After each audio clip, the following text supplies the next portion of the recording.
Good morning, good afternoon, and good evening, depending on where in the world you are today.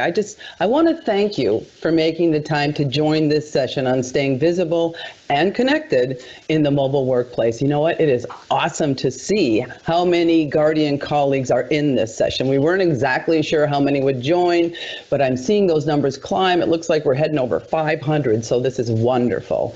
My name is Kathy Ketcher, and I'm joined today by Jennifer Schulman and Mary Hidalgo from Workplace Strategy, and we are all part of the Guardian on the Go team. Now, I've been working with Guardian for several years. I've been helping to develop and support the Guardian on the Go program by creating tools and resources for leaders and colleagues. I just got a numbers update, 616. Wow, awesome. So happy you're here. But actually, I just want to let you know, I've been in the business of mobile and flexible work for over 30 years. You could say I have been training for 30 years for this pandemic because remote working has just leapfrogged ahead by decades. Now, for the past several months, I have been working with leaders, I've been working with teams to really help them develop the competencies needed to be as successful as possible, no matter where they're working. Now, during our time together, we're going to focus and look at some of our new realities. What are the risks that are go along with remote work? I'm going to share some ideas about staying visible when you're working away from your team. And you know what? I imagine you all have good practices too. So we're going to create some opportunities for you to ask questions and share your own best practices. Because I think today, we all understand that technology is the enabler of mobile and remote work, right? But people, it's how we do it. People are the key. So we're going to take a look at our own technology habits, see what we can do to increase our visibility, see what we can do to increase our connection, and not just to our own team, but to the larger Guardian network through improved communication, improved collaboration practices, as well as I want everyone to be getting really comfortable with sharing your own mission accomplished moments. Now, there's going to be time throughout this session and at the end for questions and best practice sharing. But if you have ideas as we're going along, please just put them in the Q&A, and Mary and Jennifer are going to help facilitate that piece of our session today. Sound good?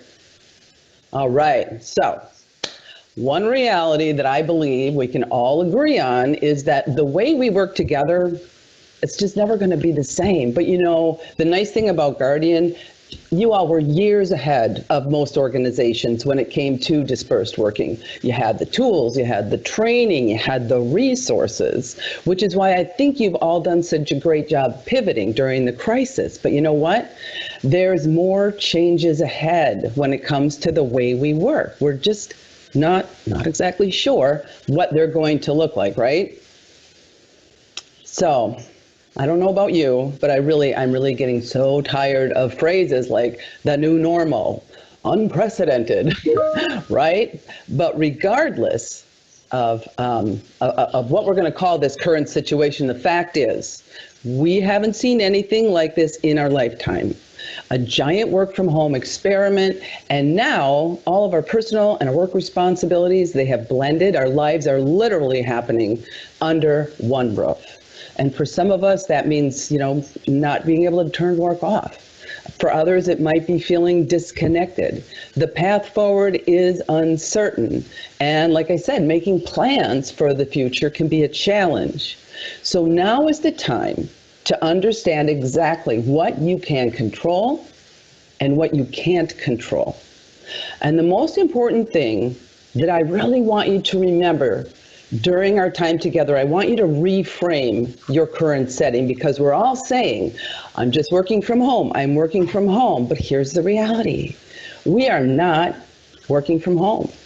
We are social distancing during a global pandemic, trying to get work done. We're doing the best we can. And with this in mind, I just want to spend a few minutes talking about the concerns that many people have as they continue to adapt to this different reality. All right, so I'm going to share this research. This is about remote working, but it's before the pandemic. This might be perceptual, factual, It's probably a combination of the both. But if this was truly the experience BC before COVID, we can safely assume that these are areas that we have to address. We have to resolve them for mobile work to have effective and long-term success. Now, as I have shared, I've been working with teams these past 5 months, and I've been listening and taking in what are the concerns that I'm hearing about. Is it socialization? That seems to be a number one concern for many, many people. And people are feeling, a bit displaced. Some experience there's a lack of structure without those traditional signals of the office to keep them on track. Many people working from home is just full of distractions, and that can make it challenging to stay engaged and to stay focused. Also, I'm hearing communication, collaboration, they become a bit uneven for some people. Either we're having too much, we're having too little, so trying to find that right balance while we're all getting used to it. And recognition, team alignment, also challenging for many teams. Some things are going well, some things not so much. I want to pause here and check in and see, Mary, if we have any questions or anyone chiming in at this point. Nothing yet, Kathy. Awesome. Well, as I said, join in, ask questions. As we're going along, I'm going to be checking in throughout our time together. All right. Now, I wanted to share this with you as well, because this is fresh off the presses from the Institute of Corporate Productivity. And here was the question. Where are organizations trying to get the most value from this crisis in order to impact their organization? And you can see here the number one answer, number one, thinking differently about how work gets done in the future. So as challenging as this might be, this is the exact right time to take advantage and find opportunity in the chaos, because there's no sense in wasting a really good crisis, right? So there is opportunity if you have the competencies and the comfort level to work away from your team, which we now know will be happening until next summer. So, right, we're in for the long haul. Well, I have one golden rule when it comes to really staying visible and connected, and that is each of you are masters of your experience. Each of you own your experience. If you're sitting at home, you're working away, maybe you're wondering, you know what, I haven't heard from my leader, I haven't talked to my colleagues, I haven't heard from my team. Maybe you're feeling a bit disconnected. Maybe you're even starting to get discouraged. Whatever you think, silence is not a good thing. It is not good. Out of sight really does mean out of mind. And you know what? This goes way back to the caveman days, when the people in your tribe, they were your lifeline for food and shelter and protection. And if you couldn't find someone in caveman days, you didn't go looking for them. You just assumed, they were captured by another team. Maybe they got eaten by a saber-toothed tiger. You were just glad it wasn't you. And now, spring forward thousands of years, our social skills way better, but there is still that primal instinct to focus on what we can see, what we can hear, and what we can touch. And when we're co-located, people could see our expressions. They knew if we were having a bad day. It doesn't happen so much when you're working from home. So the golden rule, own your experience, communicate often using the right tools, and be intentional about staying connected, not just to your direct colleagues, but expanding your guardian network. And the first competency that we should all be focusing on at this time is improving how we're using technology, right? The network is the new workplace. I don't even feel like I'm at work unless I'm logged on, I'm in my calendar, I'm in my email, I'm accessing my files, I have everything I need to get my work done. And we all know technology is enabling us to work from anywhere, but it's us, the people, we're the key to leverage that technology to do our best work. Now, last year I conducted a focus group, and we're talking about how is everyone using technology on their teams. And you know what? 80% 80% reported that they're not using it as well as they could, but 100% said we want to do better. We want to get better at this. We want to improve, and they are not alone. So I'm sharing this research from Technalysis, which shows that even today, most of our communications are still leaning into the old school style. 75% relying mostly on email, then phone, then text. So how do we break our traditional technology habits, right?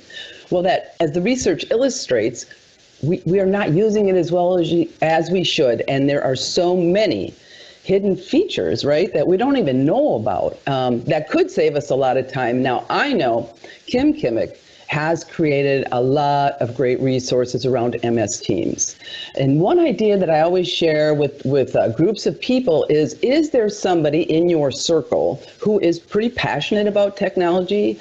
Could they be your technology ambassador, that they go out, into the wilderness of unknown technology and learn some new tips, tricks, some new practices that we don't know about, and bring them back to the team to share an update on enhancements that can be easily overlooked.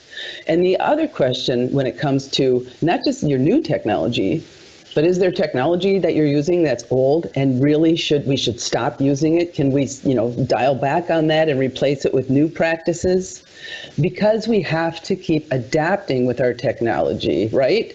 But so many of us are wrapped up in the urgent work of the day that we don't take the time for this important work that will save us hours in the long run, right? We don't have the time, we don't take the time, whatever the reason, see if that's an area where you can redirect some of your focus time. Now, I recently learned, and this is a simple trick, Outlook. I didn't know about it, but I have noticed that more people are using it since I learned it. I don't know why. Anyways, it's a simple tip. You type an ampersand followed by the name of someone you want to call out in a group email, and a bunch of things happen. Their name's added to the to line of the email message. Their name is highlighted in the message body. When they receive the message in their inbox, they'll see that ampersand symbol, and it'll indicate that they are mentioned by name. So, who knew? And how many of you know now that we can use Microsoft Forms in MS Teams to do polling? Because polling is a wonderful way to create more interactivity in your meetings, or to even use it for brainstorming. This is another new trick that I learned. There's so much out there that we can leverage. We just need to find that time to learn. And Debbie has shared a link in the Q&A box, and I encourage you all to click on that and maybe bookmark it. But these are documents that will give you some super quick tips on how to do better with your MS Teams and your other technology experience. Now, along with understanding all the technology, we have to also remember to use the right technology for the communication we send out, right?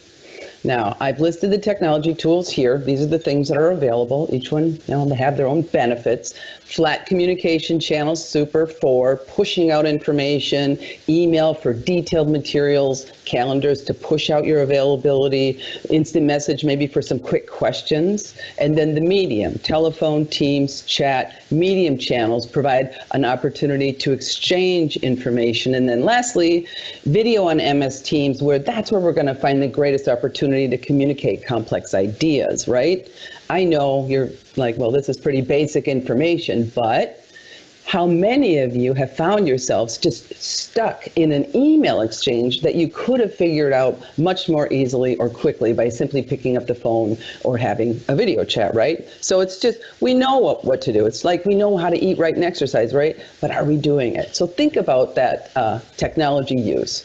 I have another tool, and you'll also find a link in the Q&A that Debbie shared. But this is, as you're thinking about your own best practices around communicating through technology, I think it's very important to set up your own team technology norms, the people that you work with. I've worked with hundreds of teams to help them, what are some rules of the road that will improve our communications and operations. And I'm always surprised by how many teams really haven't found the time to do this, to have a technology discussion.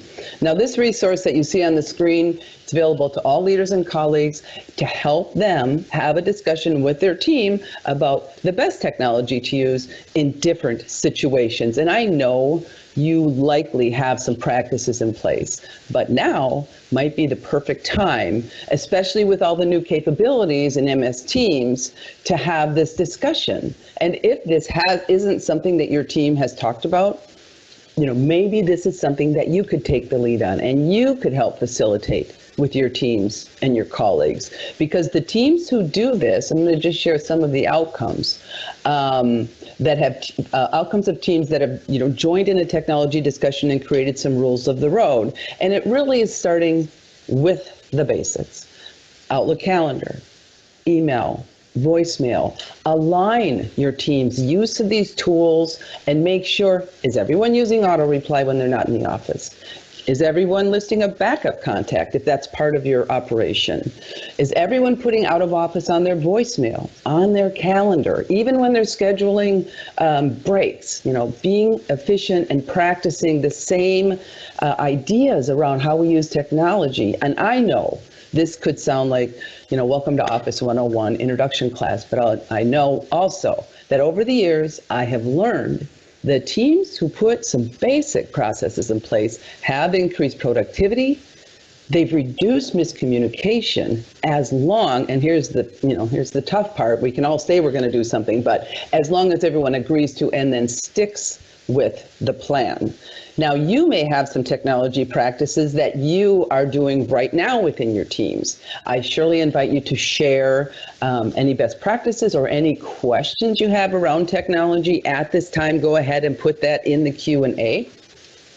And I'm going to just pause and quick check with Mary and see if we have anything. Well, Kathy, we do have quite a few comments, and I'm going to start with the comments first. We have questions also.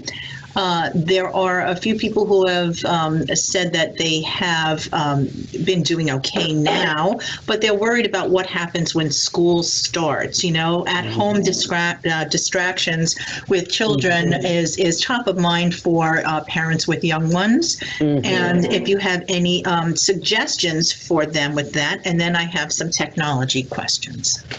All right. Well, working from home with children, as I said at the beginning, remember, we're reframing this. We're not working from home. We're working from home during a global pandemic, trying to get work done.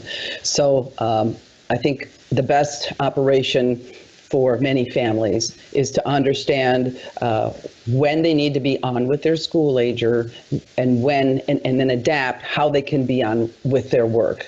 And I always recommend for families to start out each morning with, a little orientation, what to expect today. Today I have this meeting, I can't be disturbed. Some people, they put on signals when they can't be disturbed when they're working from home. I talked to a woman, she says, I just wear a hat and so my kids know I'm on a conference call. So there's some triggers, but starting each day with a conversation on what to expect and also backing that up maybe with a chart, maybe with a calendar. But the more we can communicate what the expectation is, the better families and children are able to at least try to understand, that this is different and everyone's just doing the best they can. And empathy, of course, with your colleagues. If you have colleagues with children, it's tough. We know. And what can you do to help support them? And understanding that if you're getting an email in the middle of the night from them, that could be the only time they can do their focus work, right? So it doesn't mean they expect an answer. It just means, they're doing their best and this is the time that they can do it. I wish I had a really good answer for the current situation that many, many, many people are going to be living through. But just trial and error and supporting each other. Thanks, Kathy. And some of our colleagues have said that Teams is helping a lot by keeping them in contact with their team. But someone had asked, can Teams be loaded to their phone like Skype? And I don't know if you know the answer, but I can tell you that yes, they can have a downloadable, a mobile app for Teams. And if you need to have any additional information about Teams, like is there a case study and how is the technology used, you can reach out to Kim Kimmick. She is loving having our sessions for intermediate and beginners for the Teams technology, and there's plenty of resources on our Inside Guardian page. Awesome. And Mary, I'm going to ask you just to hold for a minute. I'm going to jump into the communication session, and we may have to use our time at the end. I just want to make sure that I share all these little bits of information. So thank you for that. Excellent questions, and do keep them coming. So now I want to move into the communication, because working from home also requires a different set of competencies in how you communicate, how you collaborate with your leader and your team. Again, the triggers that we had when we were all working in the office, they're gone. So you have to be more aware and intentional to stay engaged and productive. And that's not always easy. Today, more than ever, our communication, it's coming through that filter of technology, and oftentimes it's email, which research tells us it's not, always the most reliable. As I said, it's good for pushing information, but that exchange, this research reports that 51% of people said they don't even get a reply when they send an email. 14% are misinterpreting the message. Who hasn't that happened to? I know personally, I'm so guilty of reading, the first half of the email and just going, got this, and then replying, and then it's like, oh, sorry, missed an important piece of information. So think about, how we are receiving our communications, and remember, we are missing so many signals that we take for granted when we are working face to face. 93% of the meaning of a message, it comes from nonverbal sources, and 55% is that it's facial expressions. That's why video is so important, because when we can see each other, it is so much more, it's so much easier to understand and assess. Is someone having a great day? Is someone having a hard day? Is somebody struggling? Now, I have seen the impact that these factors are having on communication and collaboration efforts. And as I've been working with leaders and colleagues in other organizations during this time, I'm asking this question, and ask yourself this question. Are your communication efforts, are they higher, are they up, or are they down? And the people that I've been talking with are all agreeing communication efforts have increased. But at the same time, so have misunderstandings between team members. People feeling like they're missing out on information. People feeling like they're not being included. There's been an uptick in unresponsiveness to requests as well, which can, if we stop and think about it, can be the result of too many emails. So it's important to set your own communication intentions. What used to happen more organically, it's not the norm anymore. In the past, you may have walked up to somebody's desk and said, yep, got your message, I'll get back to you in a couple of days, or have a casual conversation with your leader or your team during the week, which really helped you feel connected, right? And then there's your greater Guardian network. That has changed since people are not able. We're not coming together in town hall meetings. We're not going to events. So all of this has changed. So we have to set our intentions around our communication. And number one is acknowledge and respond, I think. Because if you find yourself, I wonder what my colleagues are doing, chances are excellent, they're probably having the same thoughts.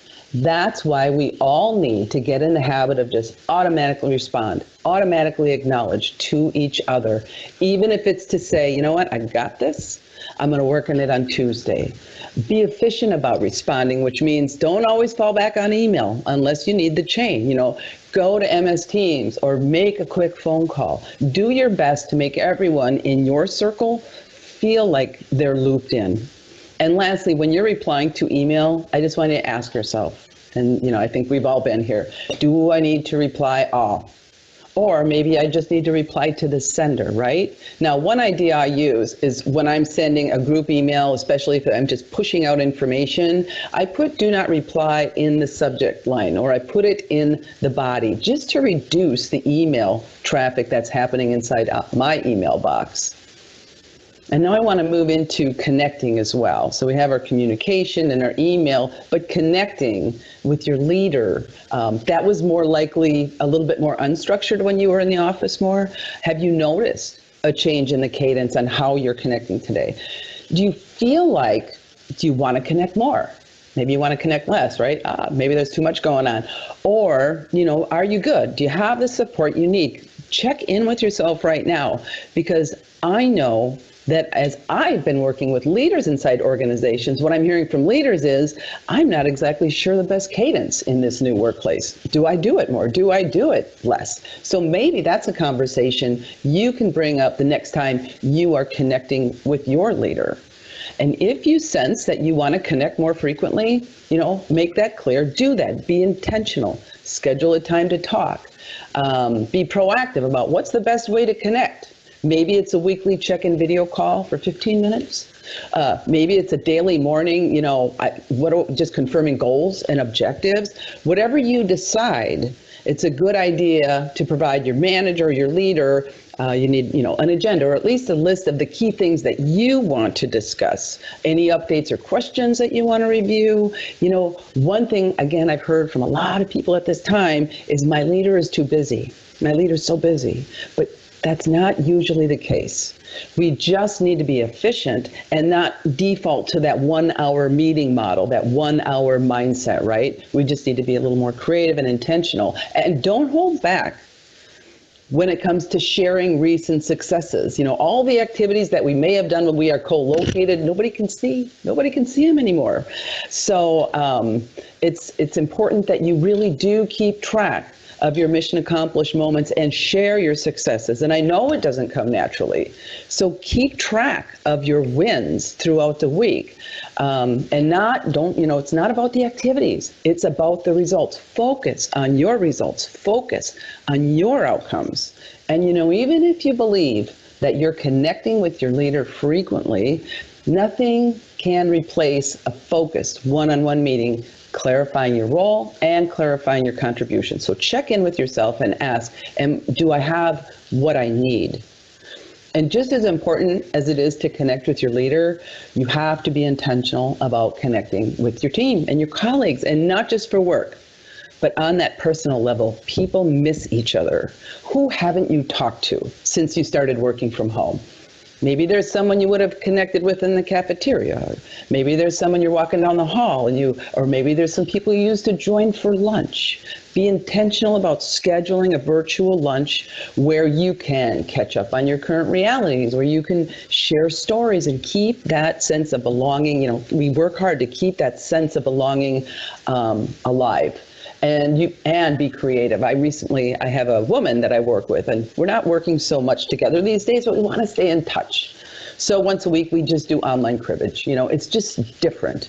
And I know, especially at the beginning, there were some very creative activities happening. There was the virtual birthday parties and virtual baby showers and virtual lunch hours and happy hours. I've noticed that is starting to decline now that we're into this long-term disruption. So make sure that you're keeping that going. I talked with a team, it's being creative about how to have fun on your team, right? I had one team share an idea. They had everyone who was going to be in the meeting send an interesting fact about themselves, and then the leader read it off during the meeting, and everyone tried to guess who it was. It was just something fun to do, something to create that personal and human connection, because for the first time in the history of our lives, we're all having very similar experience. So it is a really good time to share your stories and to hear from others. And to do that, I think I just want to talk for a bit about your larger, connecting with your Guardian network. Because networking in the office has always been a big part of career development. It's always been a big part of learning more about the company. So how are you reaching beyond your traditional Guardian network right now? Are you doing anything different? Maybe there's someone that you used to go to every now and then for support, but you haven't connected recently. Now, I'll tell you, Last year, I practically lived in Alan Dorson's pocket. We were working on a project. We were together all the time. I was talking and bugging him all the time. And I saw him on a call the other day, and it reminded me, I want to connect with him. I want to see how he's doing again. Out of sight, out of mind. So now might be just the right time to reach out, see how people are doing that you haven't connected with in a while, and also consider joining in on the Yammer groups if you haven't had an opportunity to check out Yammer groups. There's a whole bunch of very interesting groups. Guardian on the Go has a lot of a good interaction. People are always sharing best practices about working from home, pictures of pets, pictures of kids, as we are all adapting. It's a fun place to go and just connect with your colleagues in a new way. Volunteer for new projects. Join an employee engagement committee. So as I was preparing for this, I was talking with a woman, and she said, this activity was one of the greatest activities I've done to build my Guardian network. So think about joining a committee and attend company-sponsored events or learning opportunities. I know they're virtual now, and people, we tend to kind of pull into ourselves. Be intentional. People will miss you if you don't go to the event. Think that way. Go to the event, participate, and engage as best you can. And there are huge opportunities at Guardian with the employee resource groups. And you can find more information about employee resource groups if you go to Inside Guardian, People and Community, Diversity Inclusion, and I also have them listed up here on the slide, but I'm just going to give you some quick information about what's going on in these groups. Women's Leadership Network. Now, they're currently hosting a series of casual chats to bring people together during these unique times. And there's two groups. And so one is focused on Live Well, and the other is focused on Live Well and parenting. So for the individual who asked about, getting ready to start school and work from home and have it all happen under one roof, that might be a perfect opportunity for you to connect with other families too in the Guardian family and, just support each other that way. There's a number of these sessions that are occurring throughout August. And the Pride Alliance, now earlier this month, they partnered with Guardian's Government Affairs Department, and they hosted an event featuring New York State Senator Brad Hoylman. And they have more events coming up, so check out that. And then we have America's Guardians. Now this is the newest employee resource group, just started in mid-July. So throughout 2020 and beyond, they're really focusing on developing their membership and really developing their ERG. So this is a very good time to get involved and get in on the ground floor. Now, Bolt just finished up the virtual philanthropy tournament, and I'm sure you read about that on Inside Guardian, but now they're in the process of launching Bolt Squads. So small networking groups that meet every month or every quarter, whatever they decide. They're provided with conversation starters to help them discuss and connect with Guardian colleagues that aren't necessarily in your circle and connect on different topics. These are great opportunities to expand your network. So I want you to consider, set a goal for this fall and just take one action to expand your Guardian network. I'm going to pause again and just check in. Do we have any questions or suggestions about any of what we've just discussed? Yeah, Kathy, we had a few comments about positive comments about liking the idea of saying that empathy and understanding during this time is key. And someone said that they were glad that we finally called it out and said that we are not working from home. We're trying to work during a pandemic. We do have a question about how do you deal with a colleague or a manager that refuses to use video or telephone utilities? Well, now it depends on your relationship with them. But if there is an opportunity, and one thing I suggest, especially when people are resistant to video, is at the beginning of the meeting, just say, I haven't seen your faces in so long. Let's everybody flip on your video for 1 minute and just wave. Just 1 minute and just to say hi or give us an update. We have to encourage our colleagues to dip their toe in the water. And perhaps there's a conversation that you could have offline where you're just saying, can I why is there something that I can do to help you be more comfortable being on video? And this is my big video tip. I always say, all right, if you just back your chair up, everyone looks fabulous, right? So maybe get to the heart of what that issue really, really is, and see if, again, applying empathy and understanding, see if there's a way to bring them along. That's a great question, because it's tough when people, it's like somebody doesn't want to, play the game at the party. It's like, come on, we all got to do it if we're going to have fun. Very good. Thanks, Mary. All right, now I am going to go ahead and move into collaboration. If there's other questions about this, we can go ahead and save those for the next pause. But I do want to spend a few minutes talking about team collaboration. More important than ever, we're all working to navigate the crisis. We want to support our colleagues, we want to support our organization. And if your traditional practices happened in a meeting room with your colleagues and a whiteboard and some Post-it notes, right? And it was fun. How do we emulate that practice during this dispersed, workplace? So I have this spreadsheet, and it outlines some of the biggest changes and offers ideas on how to mitigate those old practices to new practices. Now, I think we've moved from that face-to-face to online meetings pretty seamlessly, right? But are you using the brainstorming tools? Are you using the whiteboarding technology to help emulate the experience you had when you were together in the office? There's a lot of different things available in the meeting environments. Make sure you're using them. Think about document sharing. Are you still attaching email? I don't imagine many here are, but version control issues, now is the time to solve that, to leverage the cloud, document storage, right? And also feedback is more important than ever. And it can be so easy to let things go right now. It's just like, I'm not going to say anything, whatever. Just I'll let it go. When we work away from each other, that tends to be the default. But if there is something that needs to be discussed, do not wait for it to go away. Have the conversation. Keep having the conversations, even the difficult ones during this time. You have to, we just have to keep it up. And think about recognition practices. Now, with the different organizations I've talked with, some recognition practices are, going up, some are going down. How are you doing? Have they changed? Recognition is really an important part of building your connections. So maybe there's somebody on your team that you can nominate for a rave award. Just think about these things and how you can lean into your organization, lean into your team. And today, more than ever, so many of the colleagues that I talk with, back-to-back online meetings, right?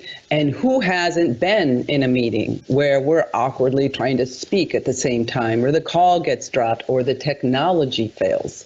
Well, this video does kind of a fun job of illustrating what many of us are experiencing Questions today. before we move on. Yes, this is Beth. What's our best plan of attack for the second quarter? Question What actually. we should do. Go ahead. Oh, well, I think what we should do. It actually depends on how you look at it, because and really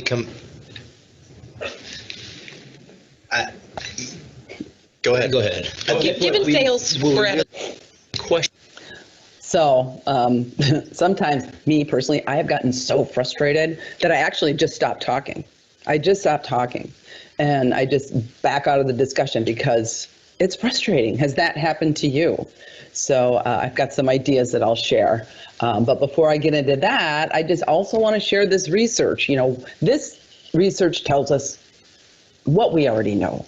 We tend to multitask during virtual meetings. There is agreement, perhaps, meetings are a little bit too long. I mean, maybe somebody on this call has checked their email, So we know it's the truth. So what do we do to do better? There we go.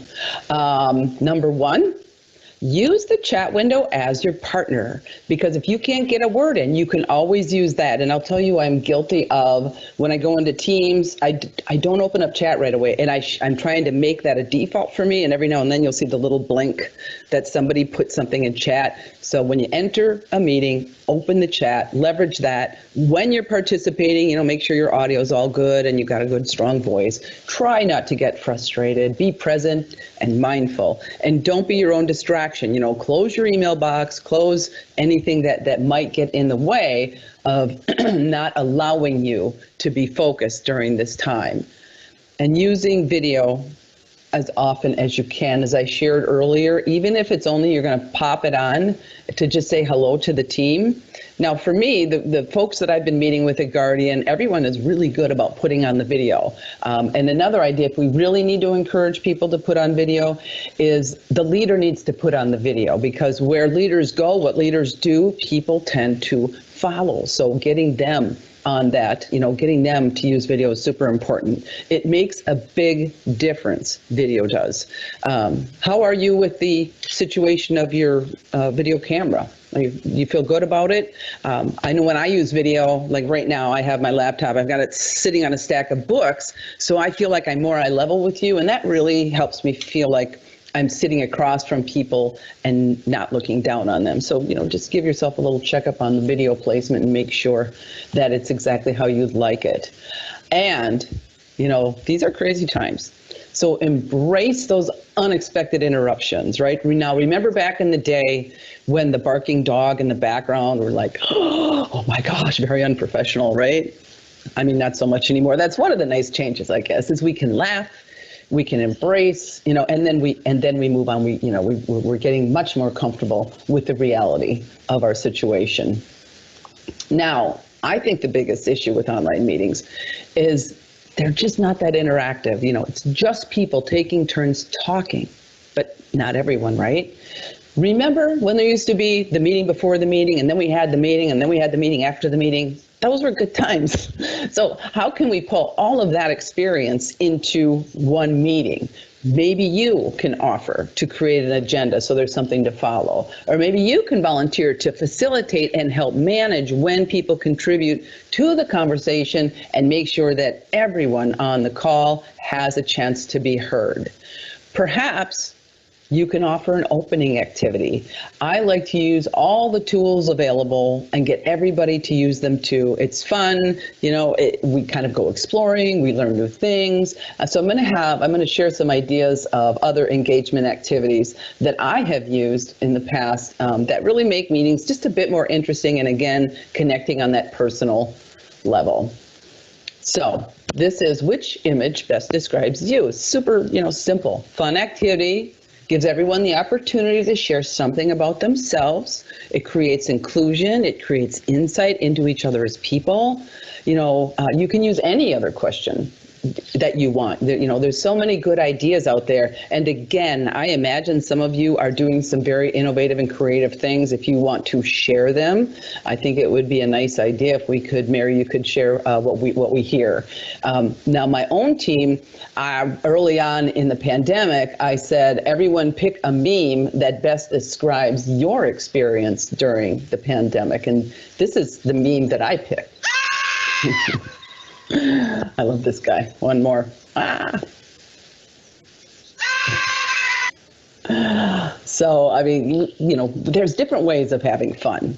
And here's a team building exercise. So you can ask for 2 volunteers, email the image to the person giving the instructions, give them about 2 minutes to describe while the other volunteers follows the directions. When it's done, it is very funny, but it really does provide a nice illustration. How are we all working today? We can't really see everything that we're supposed to be doing. We are relying on different forms of communication than we have in the past. So this is, just an interesting and fun exercise. So this is one I did a couple of months ago. Now this person was like an artist. They did a really good job. Usually it doesn't come out that well. So I'm going to pause here and just see if anyone has any more comments or questions regarding that segment about about our collaboration practices. Hey, Kathy, we have a couple of really great comments. One, this is an excellent seminar, actually boosting my confidence that I am not alone. So we're happy to hear that these things do help. Another said that they are using what could you recommend for a team where most of the members don't participate in the discussion, even after pointing out the issue? Well, that would require a little structure, perhaps. is it possible that you assign each team member talking points to the discussion that you will be hosting on a Teams meeting?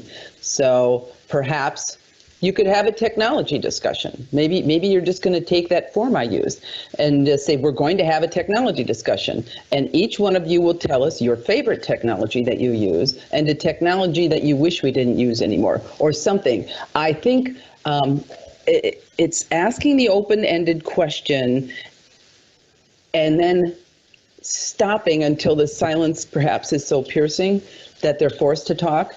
But I think really good instruction before the meeting, telling them exactly what you want them to speak about, and maybe even following up and say, okay, the meeting's tomorrow. Do you know what you're going to say?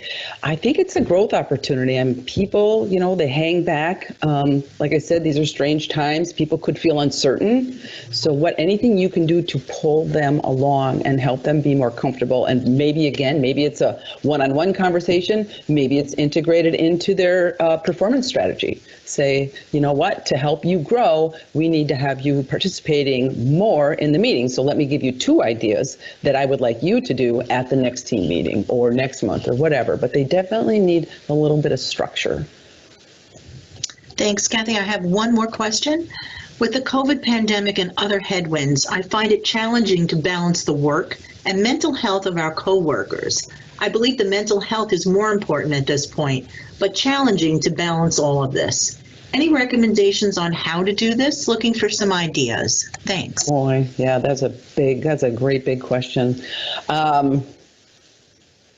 I know that Guardian has an employee assistance program that has a lot of online resources, self-assessments, and specific resources for people who may be facing particular challenges around childcare, around elder care, around, just living with a family. I heard recently in a report that divorce rates are higher. They're spiking right now. We have to, and it's a good question, how can I support my colleagues and how can people support themselves? And I think it kind of goes back to the beginning at what I said. We have to own our experience, and that means owning our mental health and being transparent enough to see when someone is struggling and to say, boy, looks like you're having a hard time. Is there anything I can do to support you? Or even referring them to the employee assistance program. And, people get a little wonky. Oh, mental health, I don't need an EAP. But the truth is there's so many fabulous free resources that are available through that service, not only to employees, but to their families as well.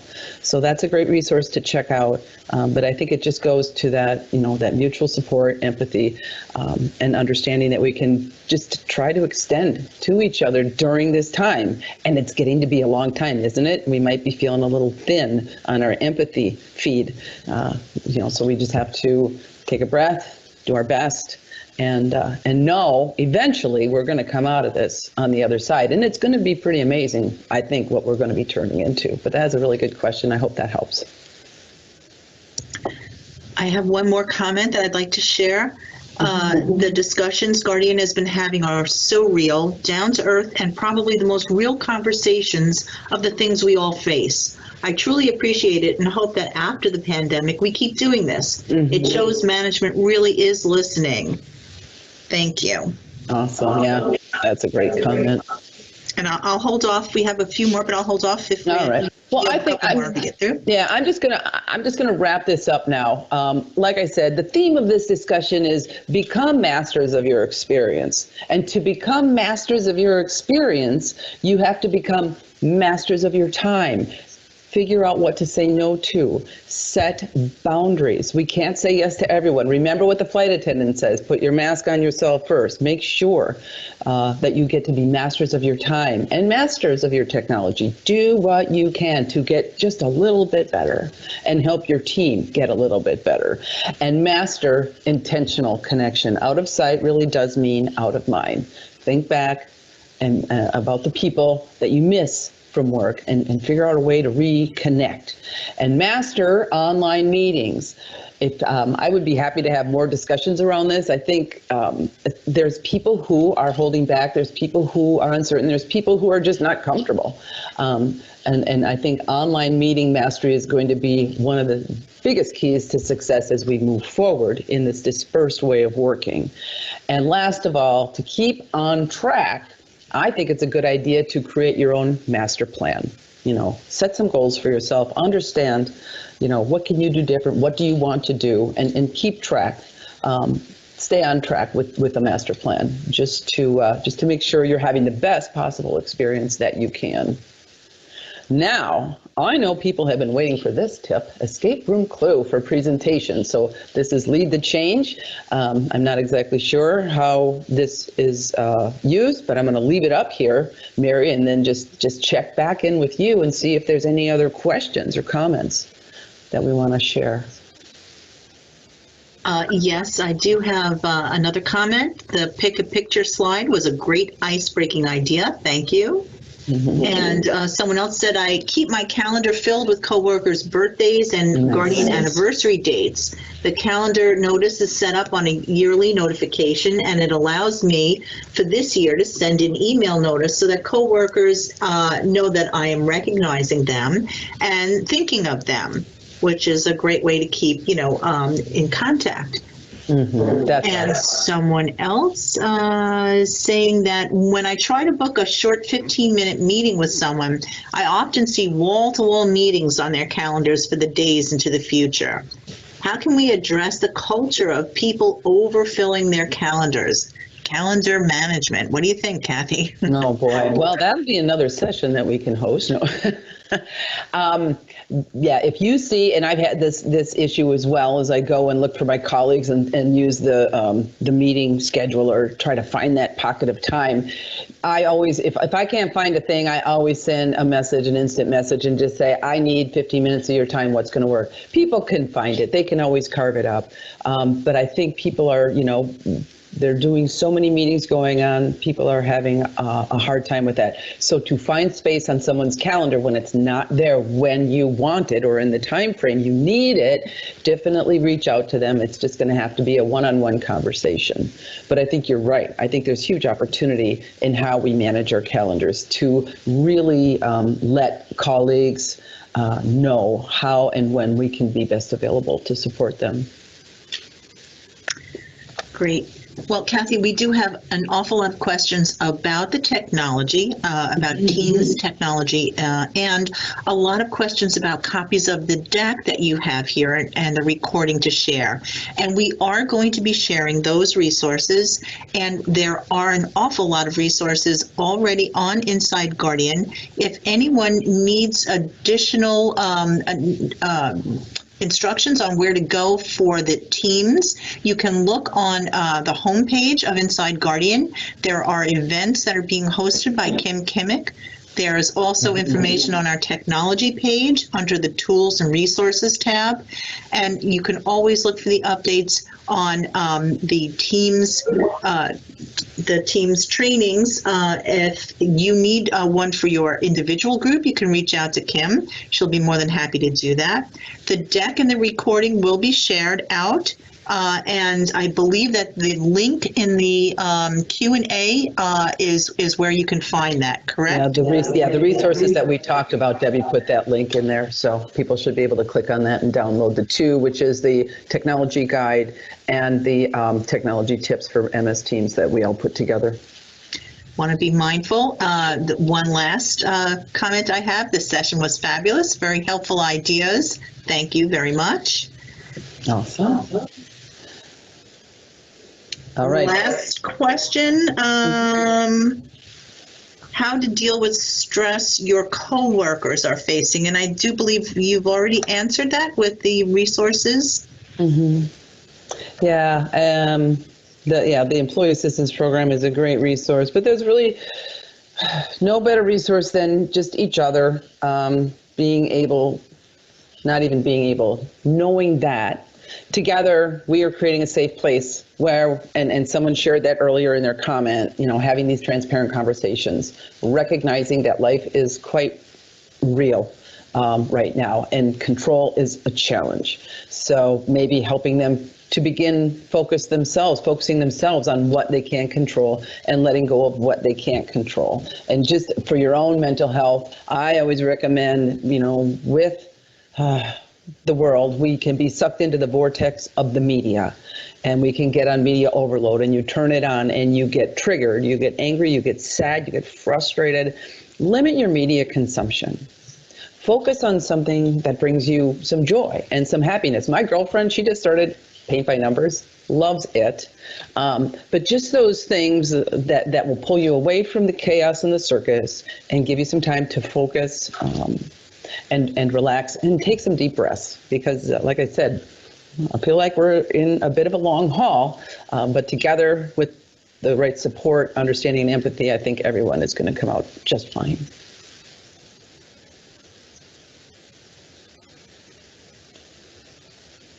All right. Well, we have 4 minutes left. And unless there's other questions, I think we all get the gift of 4 minutes to carry on with our day. But I'm so grateful to all of you for your time and your attention. I really love hearing your suggestions, and I look forward to having the opportunity to someday seeing you all in person. I wish you all the best. Stay healthy, stay happy. Thank you.